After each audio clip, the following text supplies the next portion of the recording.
Atos capítulo 4, você pode abrir comigo aí, versículo 29, a oração de uma igreja que ora. Essa é a igreja do Novo Testamento, é a igreja de Jerusalém, é a igreja durante a perseguição, e essa igreja, ela está orando. Então eu queria só ler algum trecho dessa oração da igreja, no capítulo 4 e versículo 29. Agora, pois, ó Senhor, olha para as suas ameaças e concede aos teus servos que falem com toda a ousadia a tua palavra. Essa frase aqui, nós vamos tirar: concede aos teus servos que falem com toda a ousadia a tua palavra. Irmãos, o nosso assunto hoje é: deixa Deus escrever uma nova história através da sua vida. Então, para escrever uma nova história, tem que ter coragem, a pessoa tem que ter ousadia. E olha o que eles estão pedindo aqui no capítulo 4, versículo 29, concede aos teus servos que falem com toda a ousadia. A igreja aqui no capítulo 4 está pedindo coragem, eles precisam dessa coragem, então eles pedem para Deus: Senhor, nos dá ousadia, nos dá coragem. Na verdade, eles estão dizendo para Deus: nós precisamos pregar a sua palavra, e às vezes nos falta coragem, mas nos dá coragem, porque cada vez que nós anunciamos a palavra de Deus, toda vez que nós trabalhamos pela causa, pelo nome do Senhor, nós estamos escrevendo uma nova história. Irmãos, a nossa vida, ela não pode ser igual a do Hachiko. Nós temos um personagem aqui, esse filme foi um filme conhecido, sabe? Já há muito tempo atrás, a Valéria ontem estava dizendo que o tempo todo ao seu lado, é uma coisa assim o nome do filme, né? Mas esse ator é conhecido, e o cachorro acabou sendo conhecido também, apesar de ser um cachorro lá do Japão, esse cachorro da raça Akita. E eu digo uma coisa para você: você já viu esse filme daquele cachorro que o dono pega ele, e o que acontece? Treina um pouquinho esse cachorro vai todos os dias na estação levar o seu dono, depois quando o seu dono volta às 3 da tarde, lá está ele já esperando o seu dono, e ele faz isso por um tempo. Ele ainda é um cachorro crianção, diz a história que ele tem 1 ano e meio, nem tem 2 anos ainda, mas ele faz isso todos os dias com o seu dono. Mas um dia o dono não voltou. Um dia o dono teve um infarte lá no meio da escola onde ele trabalhava e morreu. E o cachorro foi, como sempre ia, para onde? Para a estação. Subiu lá naquele pedestalzinho e ficou esperando o seu dono. O dono não apareceu naquele dia. E você sabe que é um filme muito legal. Você que já assistiu esse filme sabe que é um filme muito legal. Não só é um filme muito legal, como é um filme que emociona. A pessoa fica triste por quê? Por causa da tristeza do cachorro. E aí alguém tenta pegar o cachorro, né? Diz a história que o cachorro ele é adotado por mais algumas famílias, mas nenhuma família consegue deter o cachorro, até que o cachorro volta lá, todo dia o cachorro está lá. Aí o cachorro fica lá esperando o dono dele o tempo todo. A história conta mais, a história conta que ele ficou quase 10 anos, 9 anos e 10 meses esperando o dono. Não é qualquer cachorro que vai fazer isso, mas o Hachiko, ele fez. Então até eu elogio essa fidelidade do Hachiko. Eu só acho que nenhum cachorro merece ter uma vida igual a do Hachiko, porque por mais emocionante que seja, por mais legal que seja, porque é um filme, nós gostamos dos filmes, de assistir, um filme que não passa pornografia e nada, mas que tem uma história bonita. Por mais legal que esse filme seja, não deixa de ser uma história triste. Esse é um cachorro triste. Esse é um cachorro que vai ficar vivendo no passado. E vivendo no passado é sempre uma história triste. Por melhor que tenha sido a sua história no passado, vai continuar a ser uma história triste. É por isso que a gente chama assim, olha, a síndrome do Hachiko, né? Existe isso? Não sei se existe. Eu estou chamando aqui a síndrome do Hachiko, porque é daqueles que preferem olhar para trás do que olhar para frente. Enquanto a gente está olhando para frente, eu posso ver um obstáculo, eu estou caminhando, eu estou avançando, eu estou, fazendo alguma coisa. Mas se eu fico olhando para trás, eu vou tropeçar, eu vou cair, eu não avanço. É impossível ter uma vida feliz, é impossível ter uma vida bem vivida, é impossível ter uma vida cristã, se a pessoa fica só olhando para trás, só para o passado. É errado ficar olhando para o passado? Claro que não é, de jeito nenhum. O passado tem lugar, não somente tem lugar, mas tem importância. Então não é errado não, Quando você olha para trás e faz o que a Bíblia manda, o que a Bíblia manda? Olha, tudo que foi escrito para nós foi escrito para nosso exemplo. Ah, tá bom. Então Deus está ensinando pela boca de Paulo, que quando Paulo olhava para trás e via a história de Abraão, de Isaac, de Jacó, quando via a história de Davi e de todos os profetas, ele está dizendo, olha, isso são princípios espirituais, isso serve para o nosso exemplo. Então se eu olho para trás, e aí eu faço o quê? Bom, eu pego aquilo como exemplo, eu pego aquilo como instrução, aí eu posso olhar para o passado. O que eu não posso é viver no passado. Então quando se vive no passado, e quem só vive no passado, não consegue viver o presente. E pior, a pessoa que vive no passado, ela não consegue escrever o que Deus quer que ela escreve. E nós vamos ver isso hoje.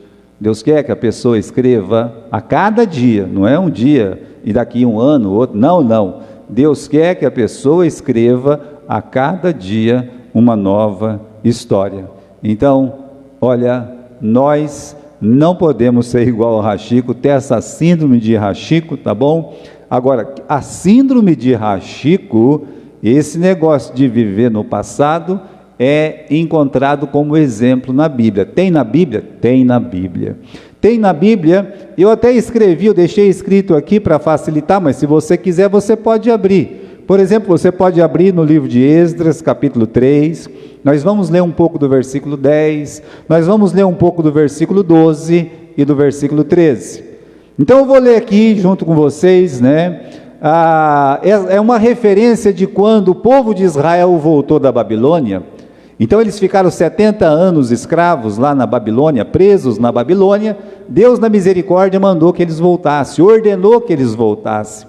Um bom grupo voltou. Mas aí quando eles voltaram, eles tinham uma missão. Qual que era a missão? Reconstruir o templo, fazer um novo templo. Sabe o templo de Salomão? Aquele lindo templo com as paredes internas toda de ouro, tudo lá dentro era de ouro, era casa de ouro. Bom, aquele templo, ele foi destruído por Nabucodonosor. Eles tacaram a picareta, jogaram a marreta lá, quebraram tudo, então destruiu tudo. E quando eles voltaram, 70 anos depois, Deus deu a ordem, olha, vocês vão reconstruir esse templo. Começou a demorar, mas até que foi, Colocaram o alicerce, começaram a erguer o templo. Quando eles começaram a erguer o templo, a palavra de Deus diz assim, quando os edificadores lançaram os alicerces do novo templo, versículo 12, lá no meio, muitos dos seus sacerdotes, levitas e chefes de famílias já idosos, que haviam estado no templo antigo, choraram em alta voz, quando viram o lançamento dos alicerces do templo. Então tinha lá aquele pessoal mais velho, que sentou nos bancos do velho templo, não tinha banco lá, mas que passearam lá por dentro, aonde uma pessoa podia entrar. Então essas pessoas que conheceram o velho templo, o templo de Salomão, majestoso como era, começaram a chorar. Então foi lá, colocaram lá os alicerces, começou um berreiro todo, começou a chorar. Quem estava chorando? Os levitas, os sacerdotes, os mais velhos, está escrito aqui, estava lá chorando em alta voz e berrando para todo mundo escutar. E ao mesmo tempo, está lá, continuando aqui no versículo, muitos porém gritavam de alegria, mas tinha um grupo lá que não estava chorando, tinha um grupo que estava cantando, tinha um grupo que estava cantando o Salmo 100, sabe, o Salmo 96, eles gostavam de cantar salmos. Então os israelitas, eles amam cantar salmos, e eles estavam cantando salmos, né? Celebrai com júbilo ao Senhor, celebrai todos os povos da terra. Eles estavam cantando, eles estavam festejando. Então de um lado tinha um pessoal chorando, e do outro lado tinha um pessoal tipo o nosso Danielzinho aqui, com o nosso, né, o Rafael, e mais o pessoal todo batendo um toc, toc, toc, toc, né? Eles têm símbolos, eles têm suas liras, eles têm suas harpas, eles têm seus tamborins.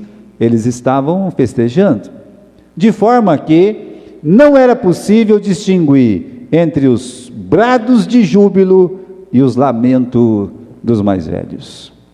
Não dava para perceber. O que era mais alto, o choro ou a alegria? Aquele encontro, o encontro da síndrome de Hachiko com aquele povo que queria o quê? Eles queriam escrever uma nova história. Agora, irmãos, algumas perguntas sobre essa passagem que nós acabamos de ler.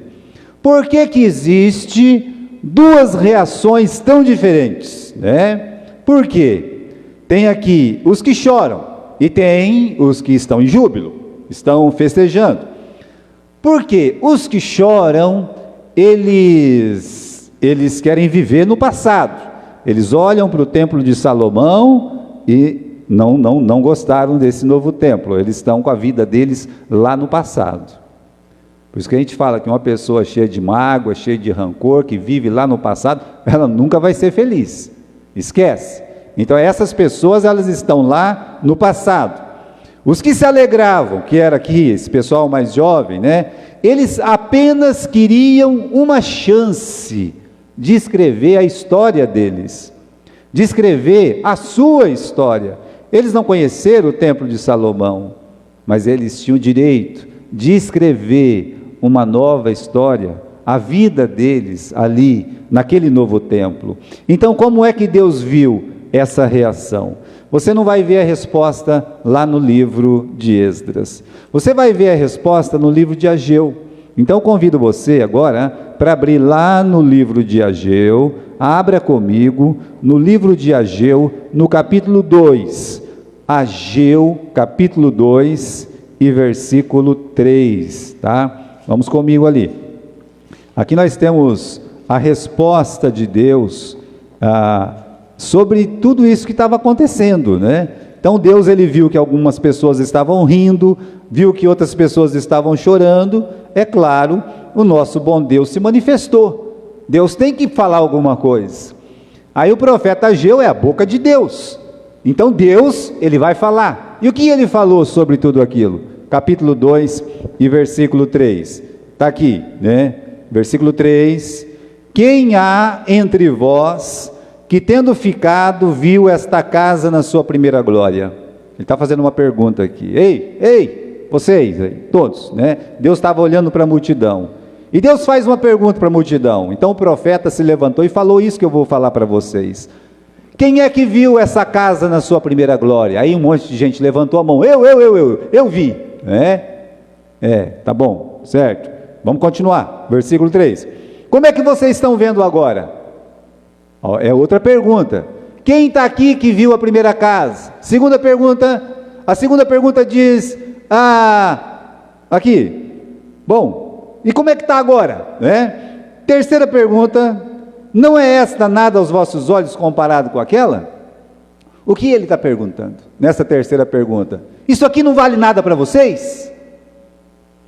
É o que o profeta está perguntando. Vocês conheceram a antiga? Agora essa aqui não vale nada para vocês? Não significa nada para vocês? É por isso que vocês estão com esse bocão aberto? Versículo 4. Ora, pois, esforça-te, Zorobabel, diz o Senhor. Esforça-te, Josué, filho de Josadaque. Está chamando a atenção, está puxando a orelha dos líderes, sumo sacerdote. Esforçai-vos, todo o povo da terra. Chamou a atenção do povo, diz o Senhor. E trabalhem, porque eu sou convosco, diz o Senhor dos Exércitos. segundo a palavra que concertei convosco quando saísse do Egito, o meu Espírito habitava no meio de vós. Não temais, porque assim diz o Senhor, ainda uma vez, daqui a pouco eu farei tremer o céu, a terra, o mar, a terra seca, farei tremer todas as nações, e virá o desejado de todas as nações, e encherei esta casa de glória, diz o Senhor, minha é a prata, minha é o ouro, diz o Senhor dos exércitos, a glória desta última casa será maior do que a primeira, diz o Senhor dos exércitos, neste lugar eu darei a paz, diz o Senhor dos exércitos. Vamos resumir o que Deus disse aqui. Deus disse para os líderes, olha, eu quero que vocês se esforcem, não só para os líderes, para todos, para o povo da terra, se esforce, trabalhe. Por quê? Porque eu sou convosco. Isso não basta? Basta. O meu Espírito permanece no meio de vós, Deus está dizendo, meu Espírito está aí dentro, vocês virão coisas preciosas de todas as nações, e essa casa vai se encher de glória. Então Deus está prometendo trazer coisas de fora e encher a casa de glória. Mais ainda, a glória desta última casa será maior do que a primeira. Neste lugar eu darei o quê? Neste lugar eu darei a paz. Então Deus, Ele viu aquele choro, e Ele viu também as pessoas que estavam jubilando. Não é que Deus toma lado, não, é que tem pessoas que tomam o lado de Deus, é diferente. Não é que Deus vai tomar lado de um e de outro, não, Deus tem já o lado dele. Então aquelas pessoas que estavam com júbilo, aquele pessoal que estava louvando a Deus, aquelas pessoas que estavam cantando a Deus, eles faziam aquilo que eles amavam a Deus. Não é porque o templo era mais feio do que o outro, não é porque aquele templo não era nem podia ser comparado com o de Salomão. Por isso que ele fala que minha é a prata, minha é o ouro, meu é o ouro.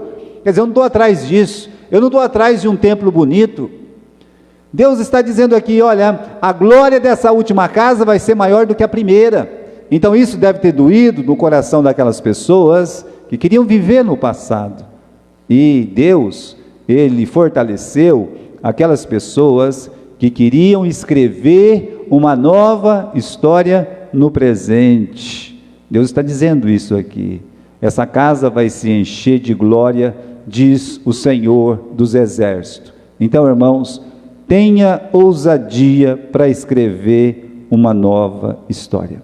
Isso não é para amanhã, hoje já deveria ter sido escrito uma nova história, mas a cada dia, meus irmãos, a igreja boa é aquela igreja que cada irmão, ele tem consciência disso, ele pede ousadia, ele pede coragem para Deus para escrever uma nova história. Essa é uma igreja que vai se fortalecer, essa é uma igreja que vai crescer. A mesma coisa em todas as áreas da vida. O casamento bom é aquele que marido e mulher quer escrever uma nova história a cada dia. Esse é um bom casamento. Ah, porque lá atrás nós vivíamos bem. Por quê? Então, lá atrás, então você está vivendo no passado. Então, escreva uma nova história hoje. Amanhã escreva uma nova história amanhã. Então, eu levei o café para ela lá na cama foi ontem, então amanhã você leva de novo. E vice-versa, porque a história de ontem não vai valer para hoje. No trabalho, você sabe quem que é um funcionário bom? Sabe que tipo de funcionário hoje uma empresa procura? Aquele que quer escrever uma nova história todos os dias, aquele que chega e fala assim, estou aqui para trabalhar, estou aqui para o que der e vier. Não é aquele, não, faz 40 anos que eu estou nessa firma, não produz mais nada, sabe, vive a reclamar, vive a falar mal dos outros companheiros de trabalho, desanima quem está trabalhando. Mas daí chega um gás novo, chega uma pessoa nova, chega uma pessoa que fala assim, olha, eu quero é trabalhar, né? O camarada não está nem se preocupado com muita coisa não, ele está ali para escrever uma nova história naquela empresa, e ele vai escrever, sabe, essa pessoa, ele vai escrever. Irmãos, são conhecidas as histórias, que é a necessidade de a pessoa olhar e dizer assim, eu vou escrever uma nova história. Sabe, quando a gente era pequeno, né, meu pai Meu pai gostava de tirar foto, é por isso que a gente tem tanta foto, né? E até um dia ele se meteu a fazer um curso de fotógrafo, ele mesmo que revelava as fotos, aquilo era um veneno lá embaixo daquele porão, vocês não fazem nem ideia, só coisa do meu pai mesmo. Mas sempre que comprava um filme, e eu não sei que cor que era o filme de foto que comprava, alguém lembra qual era a cor do filme? Não, a caixinha, qual cor?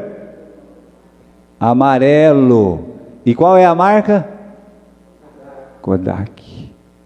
Mas um dia alguém lá de dentro da Kodak disse, olha, eu inventei esse negócio aqui, ó, inventei uma máquina que tira a foto já fica boa, já imprime já, Sabe o que falaram para ele? Isso aí não vai vingar não, isso aí não vai virar nada. A Kodak era uma das maiores potências do mundo, quebrou. Sabe por quê? Porque eles não aproveitaram uma pessoa que estava escrevendo uma nova história. É assim. Olha, só não aconteceu isso com a IBM, porque o pessoal da IBM foi mais esperto, conseguiu correr atrás. Mas alguém lá de dentro estava inventando uma coisa que não precisava mais de máquina de escrever. Ninguém compra mais máquina de escrever, não sei eu. E compra essas coisas antigas, sabe? Vai lá e tal. Mas ninguém quer mais. O que uma pessoa vai fazer com a máquina de escrever? Mas alguém um dia disse, nós vamos escrever uma nova história. Vamos inventar um computador. Aí vem um camarada e falou assim, não, computador é coisa do passado. Vamos inventar o notebook, né? Inventou um camarada maluco e falou assim, para que eu não posso colocar o notebook no celular? Entenderam? Então, é a nova história. É isso que faz. Então, meus irmãos, na vida cristã, na sua vida, na sua casa, lá no seu trabalho, não vai ser diferente. Você precisa pedir ousadia para Deus. Senhor, eu quero escrever uma nova história. Eu quero. Então, peça ousadia para Deus. Olha o nosso texto de hoje. Vamos voltar lá para o livro de Atos que nós lemos. Capítulo 4, versículo 29. Eu já disse para você, é a oração de uma igreja. Não é qualquer igreja. É a oração da igreja de Jerusalém. É a primeira igreja. É a única igreja que tinha no mundo. Não tinha outra igreja ainda. Só tinha Jerusalém. Então, veja, o que eles estão pedindo? Senhor, capítulo 4, versículo 29 e um pouquinho do 30, concede aos teus servos que falem com toda a ousadia a tua palavra, enquanto estendes a tua mão para curar. Mas nós pegamos essa frase, concede aos teus servos que falem com toda a ousadia. O que eles estão pedindo?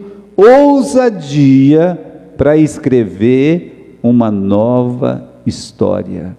Eles tinham acabado de serem presos, humilhados, açoitados. Eles, em vez de pedir ousadia para escrever uma nova história, talvez poderia olhar e dizer assim, Senhor, tem misericórdia de mim, Senhor, não quero mais apanhar, né? Me livra dessa surra, me livra dessa humilhação. Não, ele estava contente porque ele estava apanhando pelo nome de Jesus. Eles podiam ficar gritando, misericórdia, misericórdia. Não, o grito é diferente. O grito não é de derrota, o grito é de vitória, é de júbilo. E nesse grito de júbilo, eles dizem, Senhor, nos usa para escrever uma nova história, nos dá ousadia para pregar a tua palavra, porque quando nós pregamos a palavra de Deus, uma nova história vai acontecer. Então eles preferiram chorar? Não. Pedir misericórdia? Não. Eles pediram ousadia. E olha o versículo 31, que nesse pedido aí, quando você pede isso para Deus, Atos capítulo 4, versículo 31, a palavra de Deus diz que o chão tremeu. Olha lá, tendo eles orado, o chão tremeu, o lugar que eles estavam reunidos tremeu. Sabe por quê? Porque é uma oração que satisfaz a Deus, que agrada a Deus. Quando nós oramos para Deus, Deus, eu quero que o Senhor escreva uma nova história na minha vida, aqui dentro da igreja. Isso agrada a Deus. E Deus se sente honrado, porque Ele sabe que você está querendo ser usado, que você quer uma nova história a cada dia. E isso é importante. Deus tem prazer em te ajudar a escrever uma nova história. Infelizmente, irmãos, muitos não querem fazer essa oração. Isso não é uma oração comum mesmo. Então algumas pessoas não vão querer. Não, jamais vão dizer assim: não, Senhor, eu quero coragem para escrever uma nova história. Eles não vão pedir isso. Existem alguns motivos. Por que será? Por que a pessoa não quer uma nova história? Bom, pode ser que lá no fundo ele quer, mas olha, algumas coisas impedem, como acomodação. Tem pessoas que acham que já fez demais para Deus, vive dos louros do passado. Trabalhei muito, sabe aquela história, já fiz tanta coisa. Não diga. Então, diga isso para Deus. Para mim não precisa. Decide que está bem do jeito que está, né? Que a obra de Deus também não é tão importante assim para eles ficar escrevendo uma nova história na igreja. Não, eu já tenho a minha história aí, tá bom demais. Se acomoda, a igreja não é tão importante assim. Rebeldia às vezes, sabe?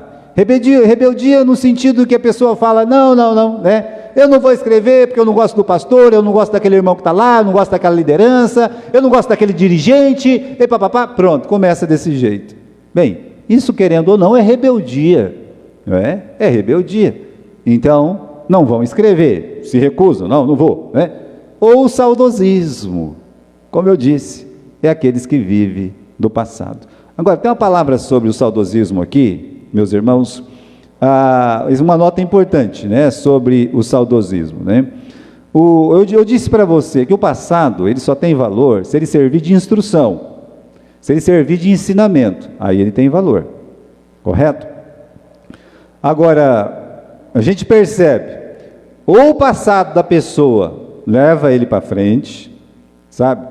Ele olha para trás, ele toma a instrução, isso empurra ele, faz dele um vencedor, faz dele uma pessoa que luta, que batalha, porque ele olha e pega a instrução, ele pega ensino.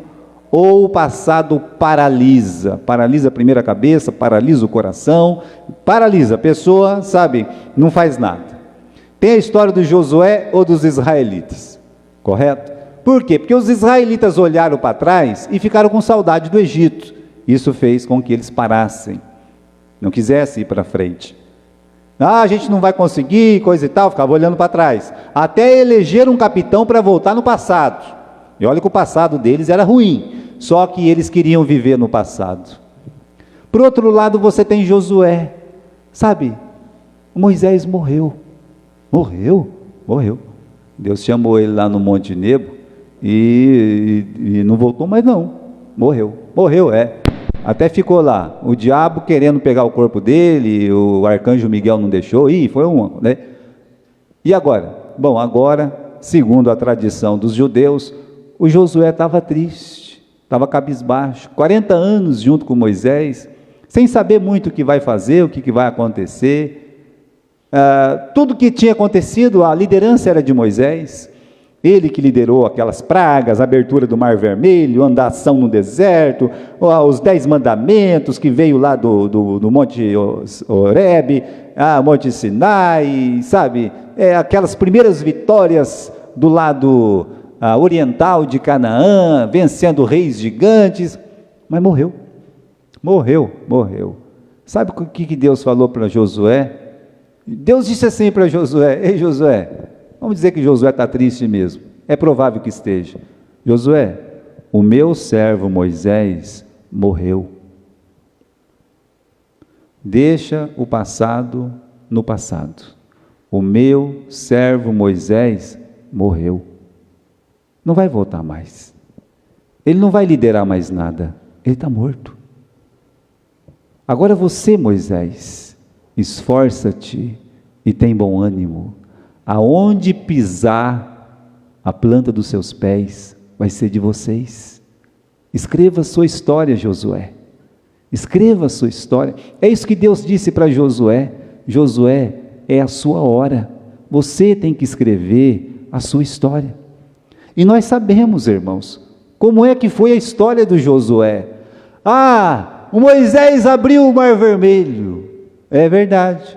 O Josué parou o sol e a lua. Então, meus irmãos, não é, ele tem história para contar também. É uma nova história, sabe por quê? Porque ele permitiu ser usado por Deus.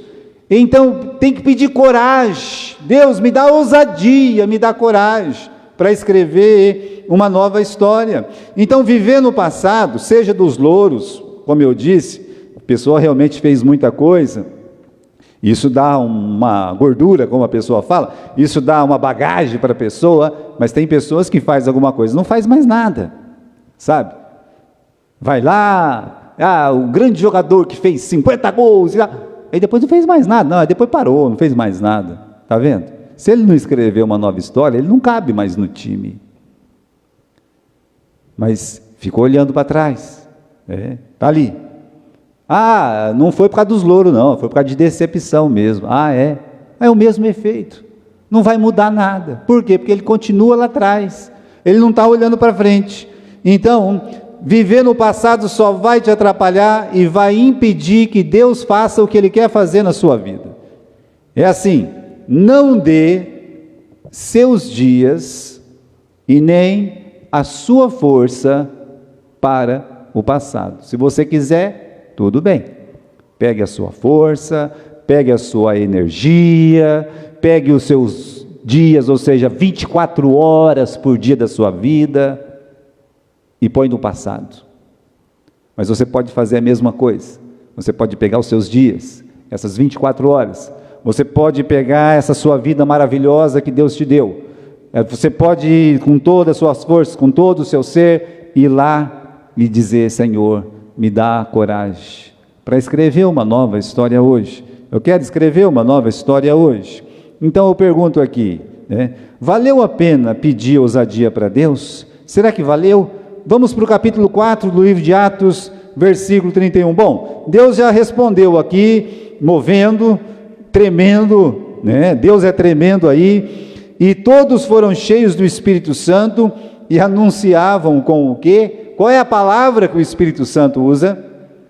Ousadia. O que eles pediram para Deus? Ousadia. E qual é a palavra que o Espírito Santo usa aqui? Ousadia. Se você pede coragem, se você pede ousadia, Deus vai te dar coragem, vai te dar ousadia. Mas se vivemos no passado, então, irmãos, a nossa vida está lá. É a síndrome do Rachico. Pode ser legal, pode ser emocionante, mas é triste, é muito triste. Não é pior do que uma vida de cachorro. Aquele cachorro podia fazer o quê? Ter uma nova família, uma família que alguém pegava um ossinho, jogava ele lá, brincava. Olha que cachorro feliz. Você não quer ter um cachorro feliz, que você vai lá, brinca com ele brinca com você, zanga e vai, pronto, e come um chinelo, e come alguma coisa, e pega a sua meia, leva embora. Tem cachorro que é assim, tem cachorro que é tentado, Agora, você gostaria que o seu cachorro ficasse lá, vamos dizer que acontece alguma coisa com você, Deus te leva, aí teu cachorro vai ficar com o narizinho lá, o tempo todo, esperando, pastor não vem mais, Gilberto não vem mais. Nenhum cachorro merece uma vida dessa, não merece. Isso é viver no passado. Valeu a pena pedir ousadia para Deus? Olha a igreja, A igreja já tinha alcançado 3.000 pessoas, e aqui no capítulo 4 já tem 3.000 membros dessa igreja, é uma igreja grande. Eles podiam viver dos louros, já tem 3.000, tá bom, Já pensou 3.000 pessoas? 3.000 pessoas aqui? A nossa igreja vai ficar forte, vamos construir um templo lindo, maravilhoso. Bom, podia viver do passado, mas eles não aceitaram isso. Ou podia dizer: já apanhamos muito, tá bom, já cumprimos a nossa cota de surra, então, tá bom, vamos estacionar aqui nos 3.000. Mas nem por decepção, e nem porque achava que tinha uma gordura. O inimigo tentou paralisá-los, É prisão, é a morte de Estevão, é uma perseguição medonha. Se você abrir aqui no capítulo 8, abre aqui no capítulo 8, imagine você ser membro dessa igreja de Jerusalém, e aí, no versículo 3, diz que o Saulo assolava a igreja, entrava pela casa, arrastava homens, arrastava mulheres, e mandava preso. Já pensou, você é membro dessa igreja, o camarada chuta a porta da tua casa, pega você, pega a sua esposa, leva preso e faz você ou blasfema ou morre. Era uma situação difícil, sabe? O diabo não quer. Então, para impedir que você escreva uma nova história, ele pode dar uma provação para você, tá? Pode dar uma chateação para você, ele pode dar uma decepção para você, ele pode dar uma perseguição para você, e aí você vai ficar lá para trás, porque essa é a vida triste, é aquela vida que ficou lá atrás. Mas, irmãos, a igreja tem uma nova história. Cada vez que acontecia alguma coisa, era uma nova história. Teve uma confusão na igreja no capítulo 6, né? E aí elegeram os diáconos e coisa e tal. Um nome, Estevão, aparece e ele já prega para uma multidão. O pessoal dá-lhe umas pedradas na cabeça, ele morre. É uma nova história. Depois desse apedrejamento, começa um monte de nova história. O povo está sendo disperso, os cristãos estão sendo espalhados. Capítulo 8, versículo 4, se você olhar aí, e os que andavam espalhados iam por toda parte anunciando a palavra, e Filipe desceu à cidade de Samaria e lhes pregava a Cristo. Olha só, isso aqui é uma nova história. O Filipe, ele estava lá, meus irmãos, naquela igreja que pediu: Senhor, nos dá coragem, nos dá ousadia para escrever uma nova história.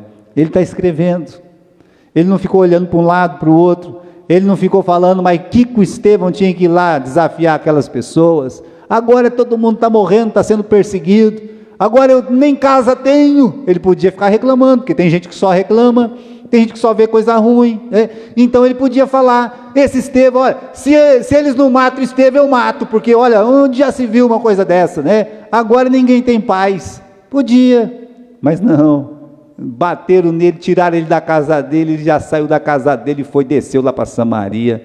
A palavra de Deus diz, lhes pregava a Cristo. Vamos contextualizar, né? O que está acontecendo aqui? Olha, o Filipe, ele está escrevendo uma nova história em Samaria. Sabe como é que termina essa nova história lá? Versículo 8. Você consegue ler o versículo 8? O que está acontecendo aí no versículo 8? Houve uma grande alegria naquela cidade. É isso que acontece quando nós queremos escrever uma nova história. Uma nova história gera alegria. E não só o Estevão, no mesmo dia, que o Estevão saiu e foi para Samaria, se você abrir aqui no capítulo 11, olha lá, versículo 19, os que foram dispersos pela perseguição que aconteceu por causa de Estevão, caminharam até a Fenícia, até Chipre, até Antioquia, não anunciando a palavra a ninguém a não ser aos judeus. E havia uns varões ali, uns homens de Chipre, de Cirene, os quais, entrando em Antioquia, falaram aos gregos, anunciando o nome do Senhor Jesus, e a mão de Deus era com eles, e grande número creu e se converteu ao Senhor. Olha só, agora não é mais o Filipe, ele não está naquele grupo de diácono, agora foi um pessoal que ninguém nem sabe quem que é um grupo de cipriotas, um grupo de sirineus, todo mundo pregando para judeu. Eles falaram assim: não, deixa eles escrever a história deles com os judeus aí, nós vamos escrever uma nova história, nós vamos pregar para os gregos. Mas os gregos, nós vamos pregar para os gregos, nós vamos escrever uma nova história. E nessa nova história nasceu a igreja de Antioquia, a primeira igreja missionária do mundo. Sabe por quê? Porque alguém quis escrever uma nova história. É por isso. Então, você vai ter no capítulo 13, o Saulo. O Saulo é aquele que perseguia? Já pensou se ele fosse viver do passado? Tão triste. Mas ele olha para frente. E a cada novo trabalho ele olha para frente. Ele vai para a ilha de Chipre, ele prega. Sai de lá, vai para Antioquia de Pisídia, prega. Vai para Icônio, vai para Listra, vai para Derbe, ele prega. Ele quer o quê? Ele quer escrever uma nova história em cada lugar que ele vai. Ele precisa escrever essa nova história. Não pediram ousadia para Deus? Pediram então. Ele está escrevendo uma nova história. Ele volta da primeira viagem e fala: eu quero sair de novo, e sai de novo. E quando ele sai de novo, ele escuta aquela voz: passa a Macedônia e nos ajuda. Ele vai para Macedônia, encontra Lídia, prega para Lídia, ela se converte, nasce a igreja de Filipos. Meus irmãos, sempre uma nova história. Paulo, ele tem um monte de nova história. termina a vida dele no livro de Atos contando uma nova história. É preciso ousadia para escrever uma nova história. Então, irmãos, olha, não viva no passado, entenda isso. Olha, o passado quer se tornar passado. Agora, peça ousadia, que é coragem, peça coragem para Deus. Coragem não é ausência de medo, de preocupação, nada disso. Tudo isso a gente tem, tudo isso a gente sente. A melhor definição de coragem que eu já vi foi essa: olha, coragem é o passo seguinte, é você conseguir dar o passo seguinte. Sabe quando o gigante está gritando lá, não tem homem aí não, ninguém deu um passo, ninguém, sabe? Todo mundo ficava quietinho lá, baixava a cabeça, eu que não vou, né? Só teve um que deu um passo. Quem que foi? O Davi deu um passo. É como se ele dissesse para Deus: estou aqui, Senhor, escreve uma nova história aí, que eu estou aqui, seja para a morte, seja para a vida, escreve uma nova história. E Deus podia escrever uma nova história porque ele deu um passo. Então coragem é o passo seguinte. Escreva uma nova história. Todas as histórias que vimos aqui em Atos, eles sempre falavam de Jesus. Filipe desceu, anunciava Cristo. Os cipriotas com os sirineus, eles anunciavam-lhes a Jesus. Então, para escrever uma nova história, a nossa vida cristã, nós precisamos anunciar Jesus. Nós precisamos falar de Cristo. E aí, a cada conversão, não só é uma nova história, é seguido de grande alegria e Deus sempre derramando o seu Espírito. Eu quero terminar com essa meditação do fim do livro de Atos. Queria que você abrisse comigo lá no último capítulo do livro de Atos, no capítulo 28. É o último capítulo e o último versículo do livro de Atos. Eu falei para vocês que o livro de Atos tem sempre uma nova história acontecendo. Para uma nova história acontecer, tem que ter ousadia, tem que ter coragem. E aí então, o livro de Atos, ele vai terminar aqui, e o livro de Atos não tem fim. Sabe aquela história que tem fim? E foram felizes para sempre? Não, no livro de Atos não tem, é uma história que começa, mas não tem fim. Como assim, pastor? Não tem. O apóstolo Paulo está na casa dele, e aí fala que quando ele estava lá na casa dele, preso, amarrado a um soldado, no versículo 31, depois de ficar 2 anos inteiros lá, o que aconteceu? Versículo 31, pregando o reino de Deus, ensinando com toda a liberdade as coisas pertencentes ao Senhor Jesus Cristo, sem impedimento algum. O que Paulo está fazendo? Está pregando. O que mais? Está ensinando. Como? Sem impedimento algum. Olha os sufixos desses verbos, do verbo pregar, do verbo ensinar, esse ando aí, isso é um gerúndio. O que isso significa? Meus irmãos, podia dizer assim, Paulo pregou, Paulo pregava, Paulo ainda vai pregar, veja só, ou uma coisa que vai acontecer, uma coisa que aconteceu, correto? Do jeito que o verbo foi posto, pregando, depois, ensinando, significa que algo ainda estava acontecendo, que ele não parou, que a cada dia ele escrevia uma nova história, não parou, porque Deus não para. Então você tem que escolher se vai parar e Deus vai trabalhar com outra pessoa, ou se você quer ser aquela pessoa que Deus vai continuar trabalhando. Jesus disse, meu pai trabalha até agora. Era a mesma coisa que dizer, meu pai está trabalhando. Ele disse isso, Jesus disse isso. Então, irmãos, é comigo? E o que eu preciso fazer? Essa oração, eu preciso fazer essa oração. Senhor, me dá ousadia, me dá esse passo seguinte. Eu não quero viver do passado, não sou museu, Eu gosto do Hachiko, mas eu não quero ser o Hachiko, eu não quero ter a vida do Hachiko. A história está sendo escrita, não tem fim o livro de Atos, porque nós somos a continuação dos Atos dos Apóstolos. Portanto, irmãos, deixe Deus escrever uma nova história na sua vida. Peça para Deus escrever uma nova história usando você. Você tem que orar. Você tem que pedir isso para Deus. Você pede isso para Deus. Peça ousadia para Deus. Agora vai aqui um conselho para terminar.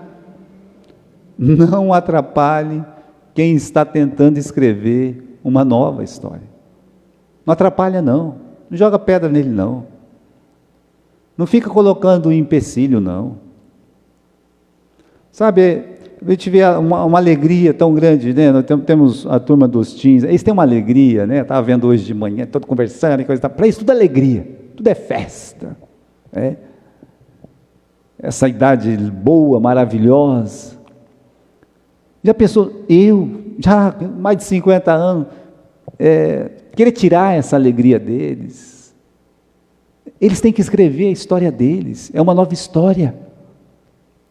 O que eu tenho que fazer é ser usado por Deus para ajudar esses meninos, uma Bruninha, uma Aninha, uma Maria Lídia, sabe, um Mateuzinho, um Danielzinho. Eu preciso ajudar eles a escrever uma nova história. E essa é a minha função. Não ficar lá chorando sobre o templo, mas rindo com eles, porque eles estão rindo. Felizes com eles, porque é a vez deles. Sabe, a gente ia no acampamento, quando tinha menos que a idade deles, 14 anos, 13 anos, vai para o acampamento. Aí ia para o acampamento, uma água que colocava na mesa estava bom, sabe? Estava uma fome, brincava de bola, ia para a cachoeira, voltava com uma fome. Hoje é sopa, que vem a sopa, né? Hoje é só arroz e feijão, que vem arroz e feijão. Ninguém reclamava da comida naquela idade, tudo era festa, tudo era bom. Choveu, entrava na chuva, estava bom, né? Aí fomos crescendo, né? Uns começaram a trabalhar, eu também, sabe como é que é? Aí, sabe como é que é? Tem dinheiro para comprar uma coquinha, tem dinheiro para, né, comprar uma roupinha melhor. Tinha um tempo que um falava para o outro, com camisa você vai, com essa, ou empresta para mim e tal, né? Trocava camisa, vai, veste a minha ou veste a sua. Por quê? Mas a sua está pior que a minha. Não, mas você não vai pedir aquela menina namoro, eu vou, né? Então, fazia umas trocas ali para a pessoa, né? Tudo era bom. Aí chega aquela idade, chega no acampamento, a grama está alta. Antes comia a grama, né? Agora a grama está alta, né? Antes entrava para dormir, deitava naquela cama que roncava que nem uma praga, né? Aí chega no acampamento, esses colchão não presta, né? Isso tem um mofo miserável. Ninguém pensava em mofo. Mas água, né? Por que não tem coca? Não é assim, irmãos. É viver do passado. Sabe que todas as vezes que nós reclamamos é viver do passado. É por isso que as pessoas que querem escrever uma nova história, a geração que escreve uma nova história é uma geração vencedora. Aqui nessa igreja ou em qualquer igreja do mundo, é uma geração vencedora, porque Cristo, Ele quer sempre uma nova história. Sempre, sempre, sempre. Até a volta dele, Ele vai escrever novas histórias. Então peça ousadia para Deus, para você escrever uma nova história aqui, dentro da igreja. Não, mas eu já tenho 50 anos, 40, 30, não tem problema, Deus quer escrever uma nova história com você também. Deus quer. Ele tem prazer em fazer isso aí, é o desejo dele. Amém?